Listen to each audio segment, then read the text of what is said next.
Hello, today in our Zoom class, what we covered was the fun with basic functions and formulas. So I've gave you some information here already along with some samples of how to respond to this, but I'm going to give you a little more detail about the assignment instructions. So in moving over to the assignment instructions, this is what we actually did in class today.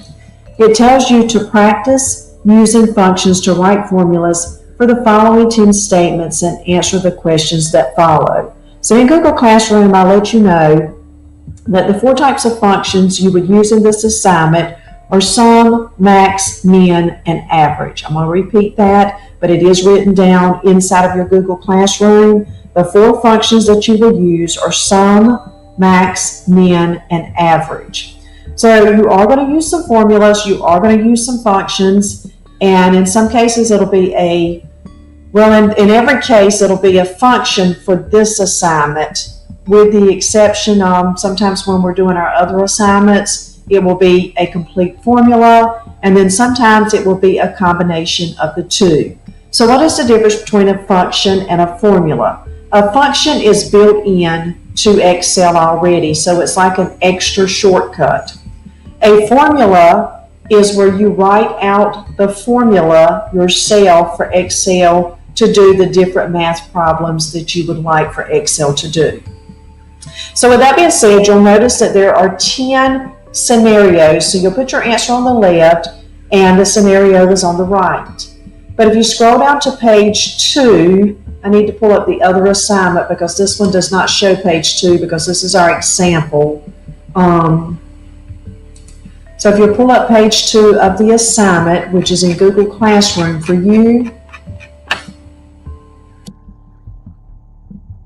it will take you to an additional set of instructions, which means there are going to be 2 assignments that you need to turn in for this one activity. You will turn in your Word document with the formulas that you have written, which is this information right here, but then you're going to also create a spreadsheet. And in creating that spreadsheet, you will turn in the results of the spreadsheet. Please be mindful that there are some questions at the end of your Word document that you also need to do after you have completed the spreadsheet. So, in your spreadsheet, it tells you for table 1 to put 1 in cell A1, 2 in A2, going on down 10, and then when you get in column B, you're going to do 11 through 20. Then you're going to do 21 through 30 inside of Excel. So you're going to do page 1 first. Then you're going to go to Excel, enter this information. Then you're going to take what you've done in page 1 and you're going to put those functions and formulas in column D to see if you have the correct answer. So I'm going to show you what I mean. First thing we're going to do is I'm going to zoom in a little bit so you can see this window. So I'm going to go ahead and set up my spreadsheet.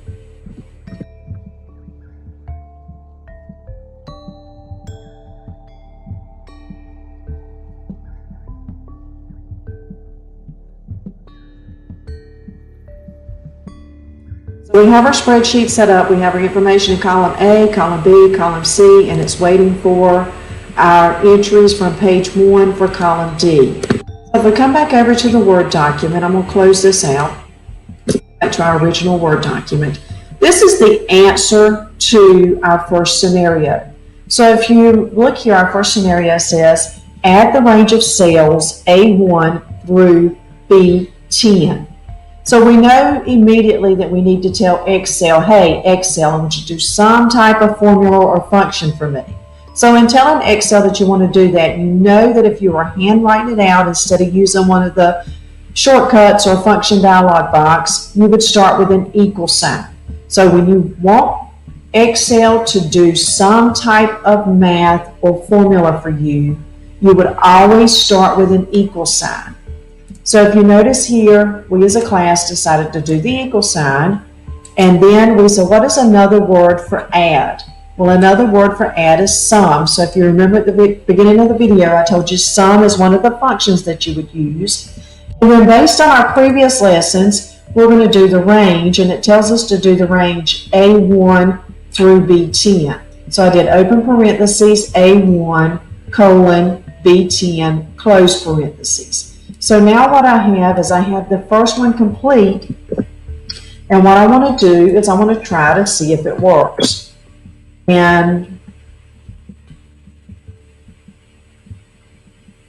whoops, it would work if I would put everything in our spreadsheet. I missed one row. So notice that I did not go down to number 10, 20, and 30, that I missed row 10. So now that I put the information in there, we have the answer to 10. So if you come look at our formula bar, you'll see that I entered the formula equal sum, open parentheses, A1 colon B10 close parentheses. So let's go back to another example that we did in the class. Another example we did was find the highest number in the cell range A1 through C10. So out of our four functions, we decided that max was the best function to use because that is the one that would give us the answer. So we wrote it out as equal, meaning, hey, Excel, I need you to do some work for me. I want you to max, meaning I want you to find the largest, the highest, the biggest number in this range. So what we're going to do is we're going to go write that in cell D3 since it's our third problem. But before we write that in cell D3, I want us to look at our range, and I want you to determine of this range that I have highlighted, what is the largest number? Well, obviously we can see the largest number is 30, so when we enter this function, it should return the value of 30. So going in cell D3, I'm going to type in equal max, open parentheses, C1 colon, excuse me, I meant to say A1 colon C10 close parentheses. And before I press enter, I want you to know that it has highlighted all of this information. And we do want to do A1 through C10. So now we will press enter, and our results are 30. However, that was the long way of doing this. I am now going to delete this information. I'm going to go back and show you the shorter way to do this. B3 is where I want my answer, or where you want your answer.